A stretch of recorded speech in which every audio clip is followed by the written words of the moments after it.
Ladies and gentlemen, you are tuned into another episode of the Paul Leslie Hour. And now your host, Paul Leslie. Hey, it's me. It's a great pleasure to be welcoming you to the Paul Leslie Hour. And it's a great moment when you get to speak with a musician in the class of Augie Meyers, one of the great Texas musical artists. He is a legend with a capital L, a founding member of the Texas Tornadoes as well as Sir Douglas Quintet. He is a multi-instrumentalist. A few of the musical instruments he plays include keyboards, guitar, accordion, and vocals. Augie Meyers is a singer-songwriter, performing and recording artist, producer, a studio session musician, and he's recorded with some of the best artists of all time, Flaco Jimenez, Bob Dylan, Tom Waits, just to name a few. So, Augie Meyers, I'm honored you're here. Man, I like what you had to say. When you say legend, that always scares me because when I was growing up, legends were always ones that were already dead, or died. People say, "Oh, you're a legend." I said, "No, man, I'm here." I mean, I'm not afraid of dying. I just don't want to be there when it happens. No, it's been a good run, I guess. When I was a little kid, Jimmy Reed was. When I was 13 years old, I heard Jimmy Reed, Big Boss Man, and I said, "Man, that's what I love that sound in him." And I drove my motor scooter all the way to Houston, Texas, 200 miles. Took me 6.5 hours, and 50 cents worth of gas. And I got to see Jimmy Reed that night. I went to Jimmy Nudis's club, and that's where Johnny Ace. I don't know if you ever heard of him. He was a blues singer back in the days. He shot himself. Big Mama Thornton was there and told him not to do it, but he would call it Russian roulette with his gun all the time. And that time it blew it away at the club, Jimmy Nudis.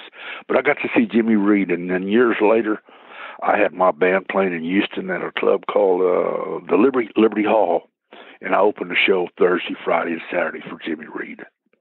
Wow. And that was the ultimate for me. And he remembers me from when I was 14. I said, "Man," and we sit in the hotel room during the day and play guitars, and he told me so many stories, man. He got on my tour bus. He said, "Man, this is a long bus. How long is this bus?" And me, I'm just one of the people. I said, "Well, from the front to the back." And he turned around, and he looked in the back, and he said, "Ha ha." He was a character and a half. But over the years, Freddie Fender, me and Doug saw him. Me and Doug met when we were 12 years old, and then we met Freddie when we were 15. And me and Doug was already playing music together. But then Freddie came in, and he had back in those days, Wasted Day. He was called the El Bebop Kid in Mexico because anything that Elvis or anybody did here in America, he did in Spanish and had big hits in Mexico when he was like 17, 18. A lot of people don't know that. Interesting. Excuse me, I don't mean to ramble, but somebody asked me something, I just start talking. Hey, that's the name of the game. I appreciate it. You mentioned a moment ago Doug Sam. Yeah. You said you met him when you were 12 years old. Did you all have immediately a musical brotherhood? Tell me about him. Well, his parents, my mama had a grocery store. His parents traded at my grocery store, so he came in with them one day, and he was looking at the baseball cards. And I said, "You into baseball?" He said, "Oh, yeah, man, I love baseball." And actually, all through the years, Doug could tell you every stats of every player all the way back in the 40s, what their RBI was, how many runs, how many hits, how many errors they made. It was unbelievable. He was a knowledgeable baseball freak. And so my mother in the back in the storeroom had maybe 4 or 5 boxes of baseball cards. Back in those days, you got 5 cards and a stick of bubble gum for a nickel. And we go in the back, and he said, "Man, I got a bunch of doubles cards, 2 of the same kind." He said, "Can I bring them over here and we can switch out?" I said, "Next time you come over here, just come on in the back." And so when they put the groceries in the car, I saw his guitar laying in the back. I said, "You play guitar?" I said, "I'm fooling around with guitar." I said, "I'm mostly a keyboard player right now, and I'm trying to learn a little bit of fiddle." He said, "I play steel guitar, fiddle, whatever you want." And I said, "Really?" So next time his parents came the next week at the grocery store, we went in the back, and we switched around a lot of baseball cards. That's where he got his collection from. And I remember my mama coming in the back and says, "Junior, you can't do that." I said, "Well, we're not eating the gum, Mama. We're just trading cards out." Then we lick it, the paper, and put it back in the box, And that's where he got his baseball collection. And we started talking music and stuff. And he was into country and blues. And I said, "You ever heard of?" I can't remember the singers right now, but there was a country singer named Adolph Hoffner. He said, "Oh yes." He said, "I like him." And Doug Simon, when he was 13 years old, got to sit on Hank Williams' lap and played steel guitar on one of his songs on stage. Wow. So he was more than that. And there was a club outside of where Doug lived called Eastwood Country Club. All the old black entertainers played there. But that guy, Johnny Taylor, bought groceries for my mom. So I said, "Man, we want to come and look in the club one time." He said, "Well, y'all can sit there by the kitchen door in a table and drink your soda water, but don't get up and move around because this is an adult club." And it was a black club, but they had, back in those days, if it held 150 people, maybe 20 white adults were there. Other than that, it was all black. And we heard all the black entertainers back in those days. T-Bone Walker, Etta James came in. I mean, I could sit there and name names if I could remember them all. But that's where we learned to play music. And he said, "Someday we're going to play." And then I had a band called the Goldens, and he had a band called the Marquets. This is in 1964. Dave Clark 5 came to town. And then they were going to cancel. I opened the show at my band, and Doug came on and Dave Clark 5 in the Coliseum. And they were going to cancel because their Vox organ broke. But I own the first Vox organ in America. And I said, "I have one." And they said, "No, this is a British organ." And I said, "I have one, man. Come in the green room." So they did. And he said, "He got a bloody Vox organ." So they used my organ. They wanted to use it the next night. And I said, "No, I got a gig."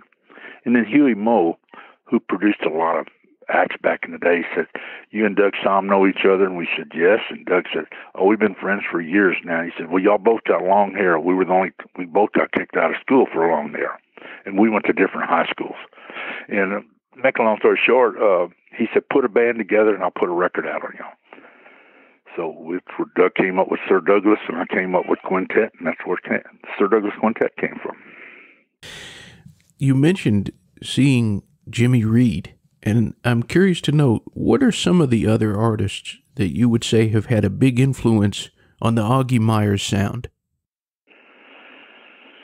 Well, boy, Merle Haggard was the day Merle died. I cried, man. I mean, I loved him. I mean, when his kids come to town to play, I always go see him and sit and talk to him for a while. But I love Merle Haggard, And then all of a sudden, here comes Bob Dylan. We met Bob way back in the '60s, me and Doug, and he called us the best garage band he ever heard. And I remember me and Doug looking at each other and said, "Is that a put down?" No, but that's what he called it back then. But he said, "It's my favorite garage band." And years later, there was Bob Dylan, and Merle Haggard opened the show for Bob Dylan in San Antonio. But that was great seeing those two people together. I bet. Had to be a hell of a concert. Oh, it was. So country music also played a big part in your development. Oh, yes.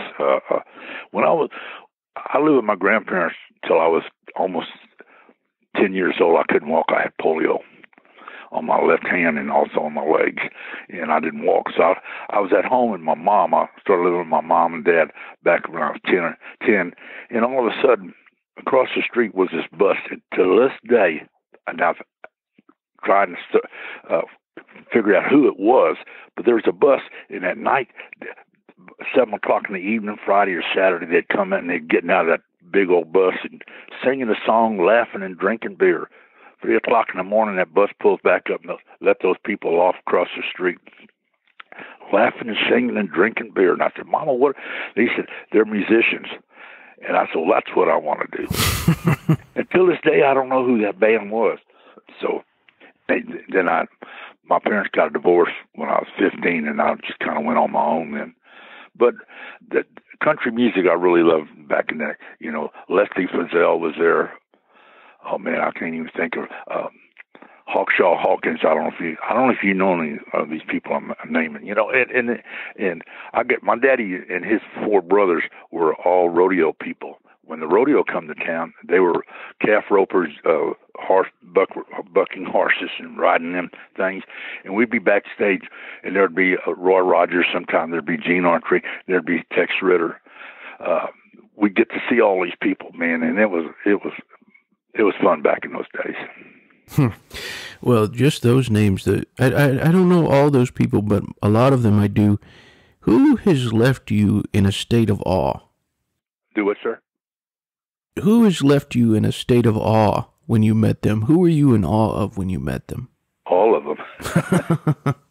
I mean, to be honest, oh wow, but my dad would say things like this. I said, Dad, there's Gene Autry, there's Roy Rogers, or Tex Ritter, whoever it was. He said, boy, when you go to the toilet and sit down on the toilet, who cleans you up? And I said, well, I do. He said, well, they do too. They ain't no different than you. That's what my daddy would say. Well put. Which is true, so, but made me think, wow, man, they're just like me. Yeah. Well, I'm just like them. I don't know.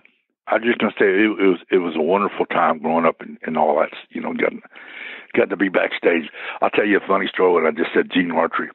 Me and Freddie Fender were in California, went to this restaurant, and there was Gene Autry and Pat Buttram, his sidekick. And this was in 87 or 88, right before Gene died. And Freddie said, "Man, there's Gene Autry. I got to go to the bus and get a CD." So he went to the bus and he came back and he said, "Mr. Autry," he said, "my name is Freddie Fender, and I've been a big fan of yours since I was a kid, and I want to give you my CD." And he signed it to Gene Autry from Freddie Fender. He handed it to Gene, and Gene kind of looked at it, put his glasses on. He said, "What's your name, Sonny?" He said, "Freddie Fender." And he asked Pat for a pen. She opened it up and he put on right next to the word Freddie, it's Fred to Gene Autry. He said, "To Freddie Fender from Gene Autry." And he handed it back to Freddie. He said, "Thank you, Sonny." And I'm standing, Freddie looked and says, "That dirty dog." I wanted to give him this thing. He autographs it, gives it back. I said, "Freddie, you got a classic. Shut up and keep it. Let's go eat." But that was Freddie Fender. Interesting stuff. Now, one of the names that you mentioned is no stranger to anybody listening. You mentioned Bob Dylan. Oh, yeah. We met him way back in the 60s, and we become, I don't know, just really sit down and rapped. And then years later, he called me. He says, "Augie, you got your magic box with you?" And I said, "Who's this?" He said, "Before all this started, I get married to my second wife, Sarah." And I said, here's a pad and pencil. I've got it here right on my phone. Anybody calls me or texts me, I always write their name and number down. And I said, anybody calls, put it down on the paper. When I get back, I'll call you. Well, I went on the road. Me and Doug went on the road where we were playing. I come home. I said, anybody calls? She said, "No, somebody yesterday called named Bob." And I said, "You write it down?" She said, "No, if it's important, they'll call back. I was busy." I said, "Sweetheart, don't do that. You got to put every name down." She said, "Well, if it's important, they'll call back." Well, 2-3 days later, Bob calls back. And it was Dylan. He said, "You got your magic box?" And I said, "Yes." And he said, I want you to come to Florida. We're going to do an album, and I'd like you to bring your magic box." And I said, "No problem." He said, "Well, bring some clothes because we're going to be there about 35 days. I said, "What?" He said, "Yeah." So I went to Florida, and we did this album, and I get off the phone, and I said, "That was Bob Dylan calling." She says, "Who?" And I said, "Bob Dylan." Well, my wife was in the disco. When she married me, she didn't know who I was, but her brothers and her dad said, "Marry him. I love his music." Her dad knew all my music, and so did her brothers, but she didn't know who I was. And that's why we were together. We didn't want to live together, but we went together for 5 years before we got married. But the only reason I really fell in love with her because she didn't know who I was. Not that I'm famous or nothing, but it just, she didn't. It wasn't no big deal to her. So. And was that Time Out of Mind? Time Out of Mind. And then we did another album. He called me to do not August Moon, something modern something. Oh yeah, Modern Times. And I didn't get to play on. I was in Europe. We were traveling, touring in Europe. I didn't get to do that one. I did Time Out of Mind, and then was it Love and Theft? Yeah, that was it. Was he at all different to be in the recording studio with? He's a genius. He would sit there. He says, "Man, I gotta figure out some. I got about 10 verses for this song." And I said, "Well, we just recorded it." He said, "Yeah." I said, "It's about 22 minutes long." He said, "I know, but it needs a bridge." And I'm saying, "Well, it's going to be about 25 or 30. He said, "I don't care." But that was Dylan. I mean, he would just write. And it didn't matter if a song was 1 minute or 20 minutes long, But he knew what he wanted when he go in the studio. When he did Time Out of Mind, he says, "Augie, if you and Doug did this tune, what would you do?" And I said, "Well, we wouldn't have 2 different drummers. We wouldn't have two or 3 different guitar players." I said, "You write this on the piano or the guitar?" He said, "I wrote it on the piano." I said, "Well, then you play piano and I'll play organ on it." I said, "I just hear a little organ in the back."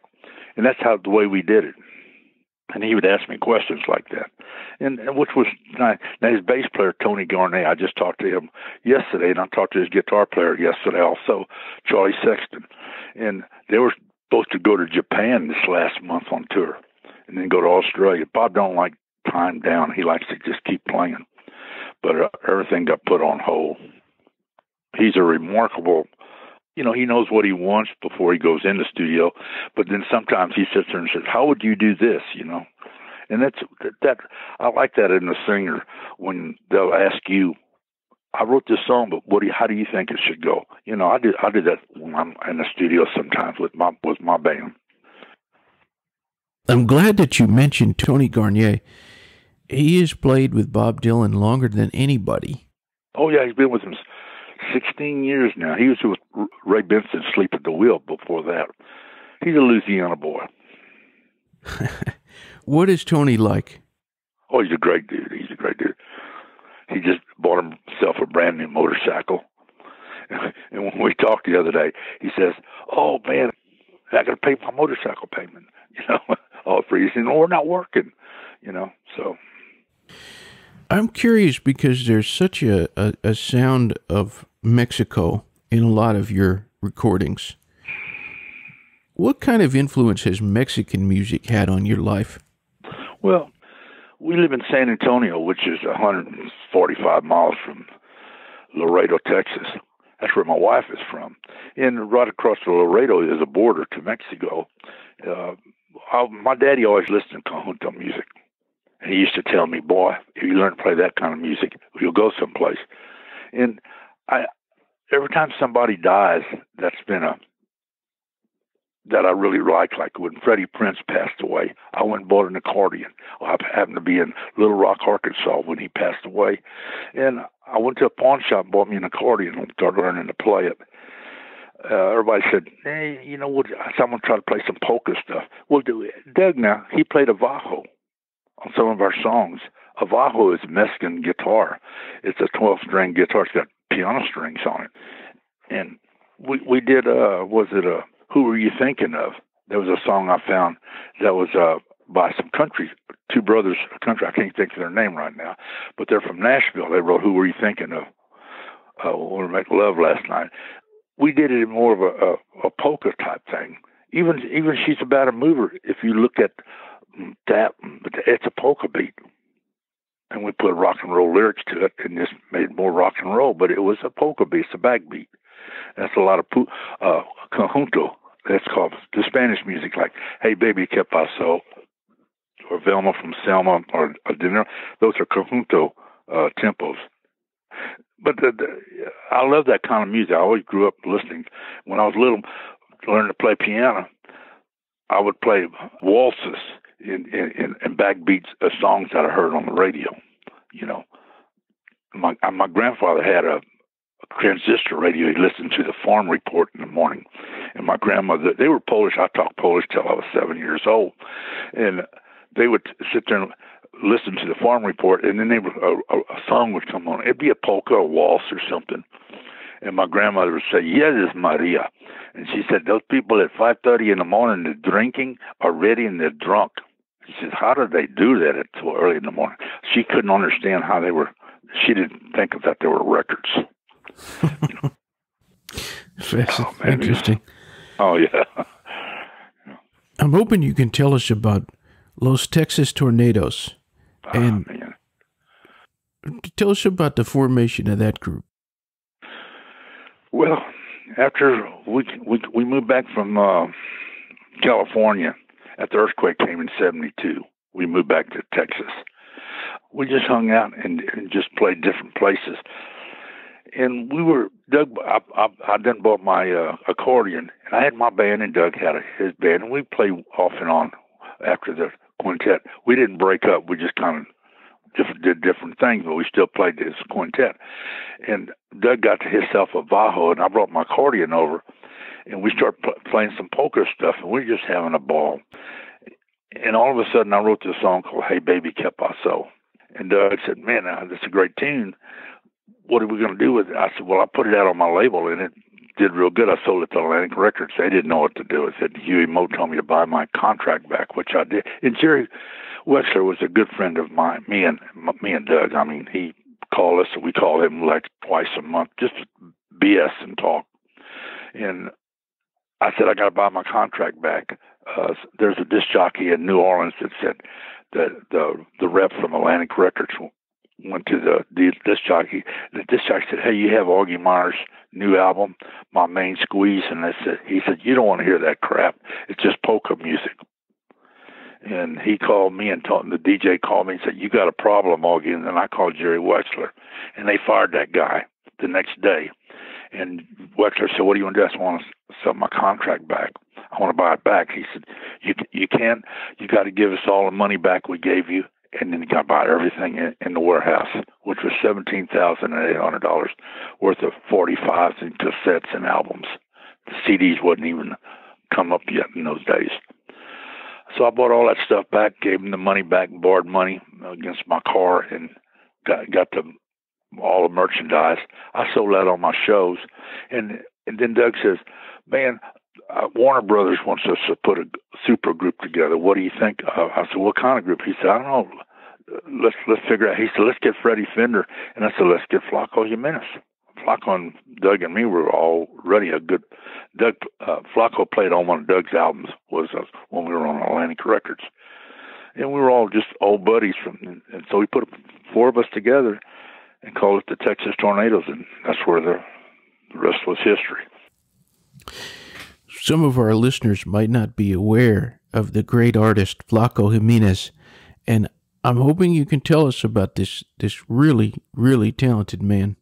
Oh, man. He's 81 years old now. In fact, I got to call him today because Paul Simon and Dylan's manager are wanting to get Texas groups, not groups, but different singers together, and we're going to do did you see the big thing they had on with the Rolling Stones? Everybody played in their own house. Oh, yeah. Mm-hmm. A couple of weeks ago. We're going to do that for the music cares in Texas, for the musicians in Texas. We're going to do that in about 3 weeks. That's where I talked yesterday to Charlie Sexton, because he's playing with Dylan and Jeff Rosen, who's Bob Dylan's manager, said call Augie. So they called me and asked me if I wanted to do it, and I said yes. So we're going to get together and play this thing in about 3 weeks. Everybody's going to come to my house and film me. Then we're going to go to my drummer and bass player's house and do it too. But oh, cool. it's I guess I've never done anything like that, so I'm looking forward to it. Fascinating. We're living in interesting times. I'm telling you, man. It's just I think that's the next thing. People aren't going to go on tour. They're just going to go somewhere and videotape their show and put it out on internet. I don't do too much internet. I don't have a computer in my house. I don't even have a cell phone. That's all Antichrist in my book. Yeah. It is, man. Now I've got my little iPad. That's one of the small ones, and my son-in-law, my grandson will call me and say, somebody wants you to call him, and then I'll look on. I don't do Facebook. I don't text. I don't do emails. I do females, but not emails. So I don't know. I guess I'm old school. My grandson, he's 21, and he got a scholarship to play basketball, but now he's doing in college. He's doing it from home now. They're not going to school, but he's in college, his third year, and he's going into cybersecurity. He wants to be a doctor, but now he said cybersecurity. People want him. Some company out of Boston is wanting him already. So, but he always said, "Papa, you got to get smart and do this stuff and learn how to do it." I said, "I don't want to. I'm doing other things, So, how is Flaco doing these days? Oh yeah, getting back to Flaco. Flaco's doing great. He's a little frail now on his. He's 81 years old, and he's got arthritis in his back, which so do I, and I've got it in my ankles now. And we're doing shows, but a lot less. Everything's closed down now, but we had like 10 shows booked from March, April, and May, and June. And in June and July, I was going to go to Europe for 27 different shows. Everything got canceled. So Flaco's at home, and me and him did a new album last year with the original Tornado group. We can't call ourselves the Texas Tornadoes no more. Because after Doug died, Doug has a son. And I said, "Do you want to come in the band and take Dad's place? And you play Dad's songs." And he started little by little trying to take over the band. And all of a sudden, in 2017, we had shows in Colorado, Steamboat Springs, Colorado. We were up there, major concerts and stuff. And everything got canceled. And then I found out he went on the road and got a new band, and he went and registered the Texas Tornadoes name. After Doug died, Freddie died in 06. November was 20 years ago that Doug died. And in 06, Freddie died. And so I just didn't ever register the name anymore. And he went and registered the name. He owns it. So he says he's going to fire me and Flaco because we were too old to play. He said, y'all don't groove anymore. I said, whatever, no problem. So the whole band quit him, and we cut a new album, me and Flaco in the original band. And man, it's you ever heard of Bill Halverson? Rings a bell. He did Crosby, Stills, and Nash. He did the Tornado first album where we won a Grammy. Well, me and him kept in touch over the years. He said, "I hear you and Flaco doing an album." We said, "Yes." We're finished with it. We got finished in February. We want to start mixing it in March. Well, the coronavirus came up, put everything down. The studio closed up and said, "I'm not going to open up till it clears up." And we said, "No problem." So we're just waiting for the studio to get through so we can go back in and mix our new CD that we've got. But Flaco's doing great. He just did a show for Well Med. That's where he does his medical stuff at the hospital. So he just did a show on Facebook for them a couple of weeks ago. So he does his own thing, I do mine. And then I say, "Hey, we got some shows. Okay, let's go do them." And that's what we do. And that's we've always done. Somebody asked this one time, "Man, the Tornadoes, y'all are really tight. Y'all rehearse all the time?" This is when we play on stage. That's our rehearsal. What about your own songwriting? What would you say? When I called you, you said that you had your pen and paper out and you were writing some music. Mm-hmm. What would you say the process is? What gets you going with a song? I don't know. The other day, for an example, a guy got on one of these high, not a telephone pole, but these big old metal things that go way up in the air that hold electrical wires across the country. He was way up there, and he was going to jump, and remind me of a story when I was in New York. This colored guy, I was walking down the street when I was living in New York in the 80s, and there's like a couple of hundred people looking up on this top of this building, and I walked by, and this colored guy was there, and I said, "What's going on?" He said, "That guy's up there, he's been up there about a half hour, and he's going to jump." And all of a sudden, he looked at his watch, And he said, "Jump, man, I got to go to work." And so I came home, and the other day, me and my wife we had to go to the drugstore to get something in the drive-thru, and we're coming home, and so what's happening here? And the guy said, he's up on that high pole, he's going to jump, because they had the main highway, the street closed off.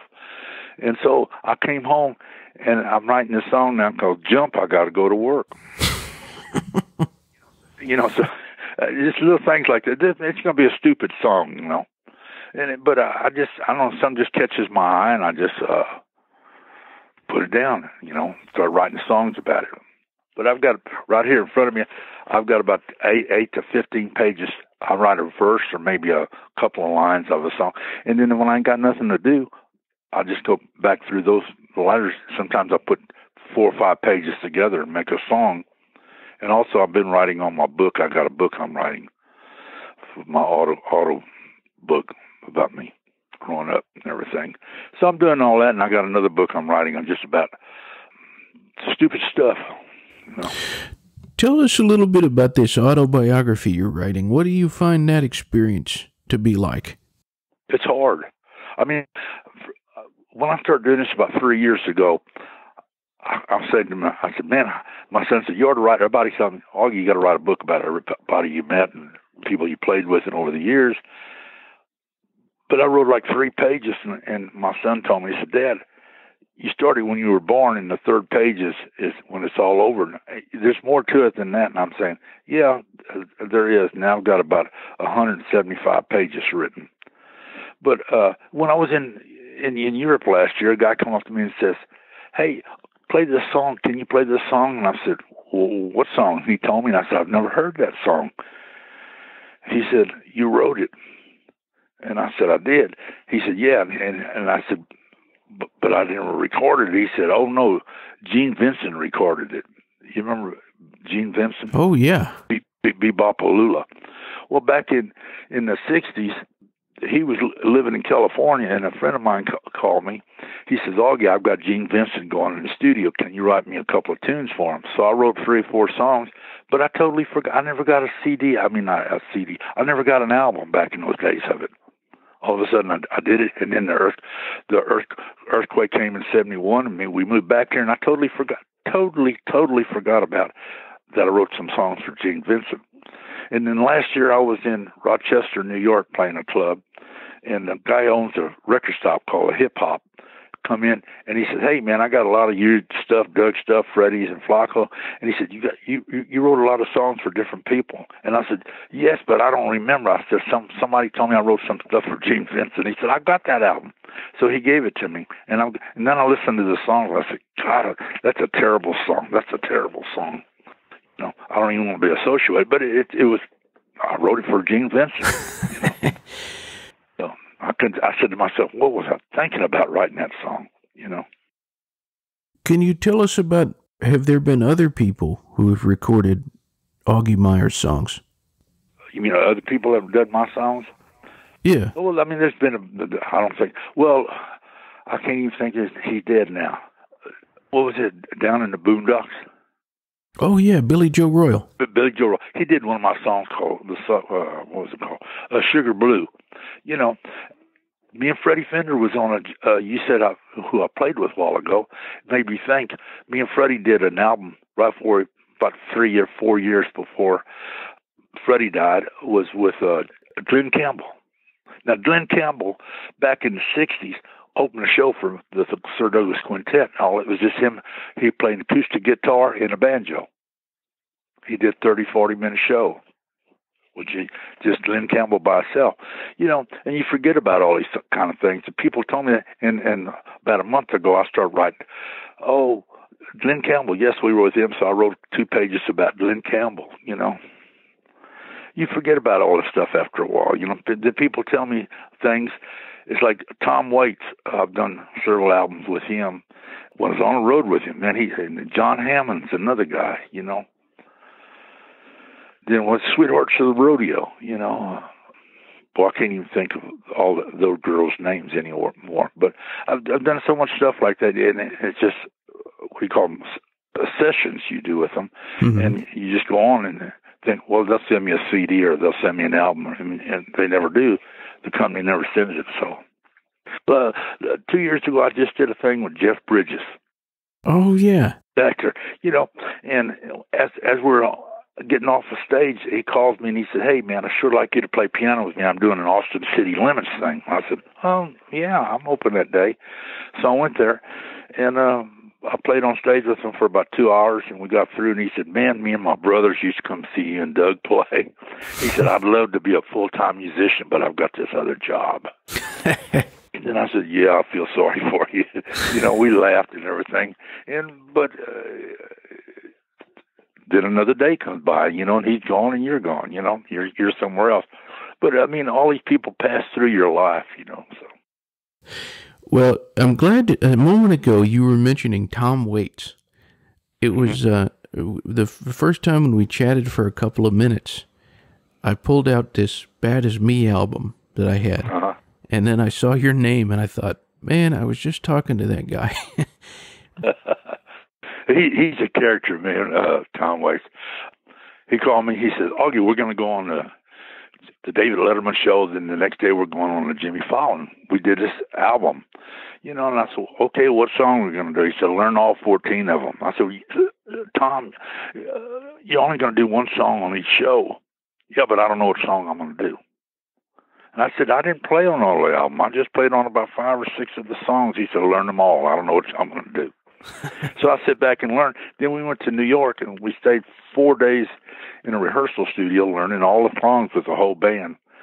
And 10 minutes before he went on the show, he still didn't know what song he was going to do. And then the producer, "We need to know what you're going to do so we can set the cameras up." That was Tom. He gets real nervous and everything, but he's cool, man. I mean, he knows what he wants. He's like Dylan. He knows what he wants to do. What do you think of Tom Waits' songs? Well, be honest with you, I haven't heard all his early stuff. I've seen some of the stuff he did on television. I said, well, that's different. He's a great piano player, by the way. And I said, "What do you need me for?" And he says, "I want something different." And I said, "Well, okay." And now when I go in the studio, I hire another piano player sometime. I said, I don't want to play piano. I just want to sing and play. I'm going to play rhythm guitar. You play piano. What you think? I said, "I can't hear nothing on the piano on that song." And my piano player looks at me that I hired. He says, "I can hear a lot of stuff." I said, "Then we'll play it. Don't tell me about it. Play it." So that's where it is. And with Tom Waits, he's the same way. He said, "Play something for me," and I did. And he said, "Oh, you're a guitar player." I said, "How do you tell?" He said, "Well, the keys you're playing in." He said, "If you were a professional, you'd be playing on the black keys." I said, "Oh, man, that's Greek to me." I told him. One time when I was living in New York, I was playing at a club called Tramps. The band, they're from New York, called Arnold Heck and the Uptown Horn Band. They play R&B and did a lot of songs by Chicago and stuff like that. And that night, after we got through playing, it was dark downstairs in this place called Tramps. It was a club. This guy said, "I like the way you play your rhythm on a piano, boy." He said, "You play good shuffle." And I looked up, and it was Albert King. Wow. That's what I said. I said, "Man," I said, "I've got all your album. Me and Doug used to listen to you, everything you did." He said, "I'm playing tomorrow." I said, "Yes, you're at the Lone Star Cafe." He said, "Come on up and play with me." And that night where we were was a guy named Josh Dubin, also playing at Tramps, was a steel player.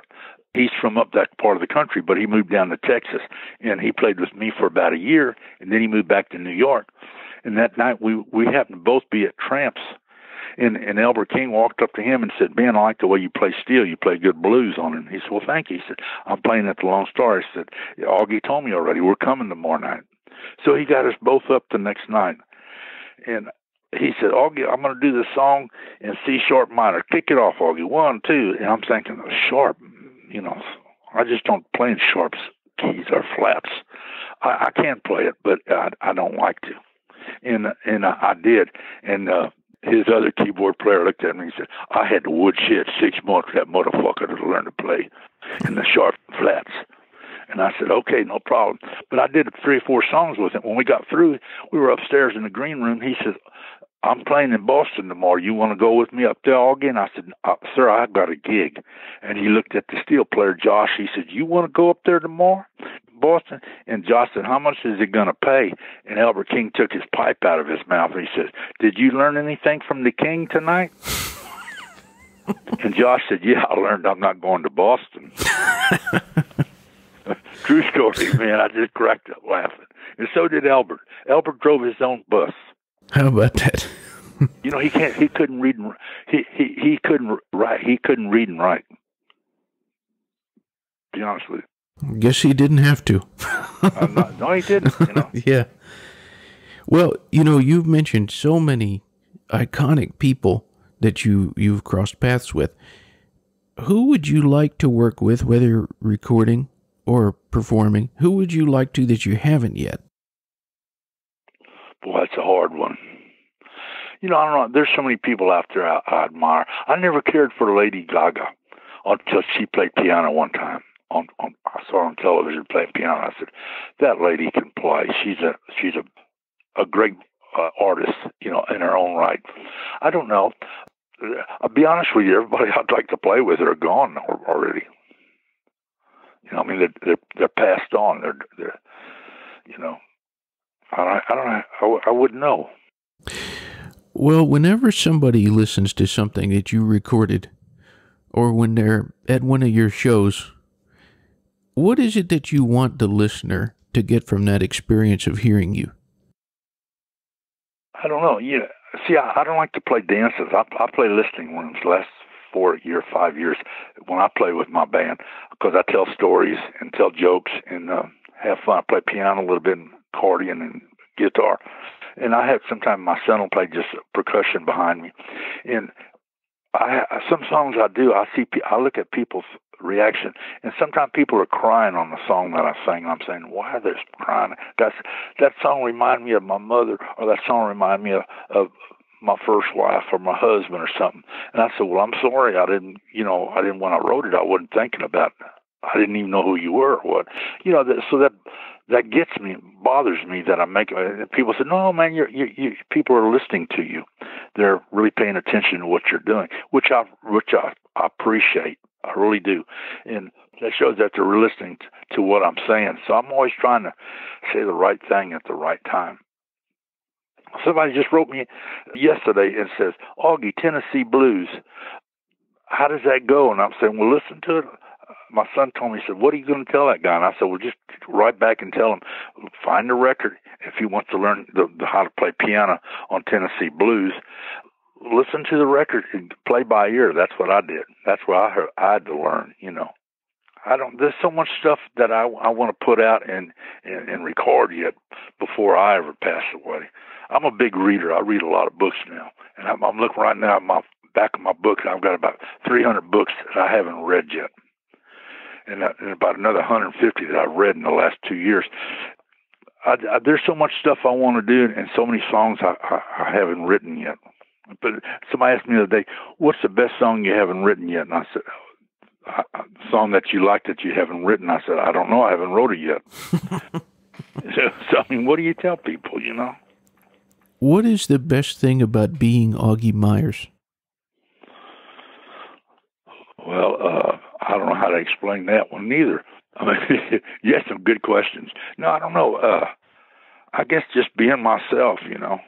Augie Meyers is, sometimes I like Augie Meyers, and then sometimes I don't. And then when I'm getting ready to go on stage, everybody says, you can hear the guys, and I said, and here he is, Augie Meyers. And then I just tell people, well, I got to go be that guy.